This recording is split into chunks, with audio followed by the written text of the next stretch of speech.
आज पूरे प्रदेश में जिस प्रकार से छत्तीसगढ़ ला बिजली के यहाँ पर उत्पन्न किए जाते हैं और पूरा देश में ढिंढोरा पीटे जाते हैं कि छत्तीसगढ़ में बिजली के कारखाना है बड़े बड़े, ऐसे पूरा प्रदेश में कहे जाते, देश में कहे जाते।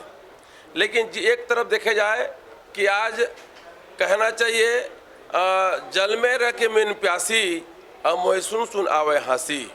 अगर मछली पानी के अंदर है और बोले मैं प्यासा हूँ तो हंसी के पात्र है। उसी प्रकार से इस प्रदेश में जब इतना बिजली उत्पन्न होता है उसके बावजूद भी ना हमको बिजली नहीं मिल पाता और उस बिजली का दर बढ़ रही है, तो हंसी के पात्र है ये सरकार। एक तरफ बोलते हैं कि हम जो है गरीबों के साथ में है, किसानों के साथ में है, और उसी गरीब किसान के बैंकों पे उसके घर के जो आर्थिक स्थिति पे और चोट बिजली बढ़ाकर कर रही है। इस प्रदेश का दुर्भाग्य है, डबल इंजन की ये दुर्भाग्य है।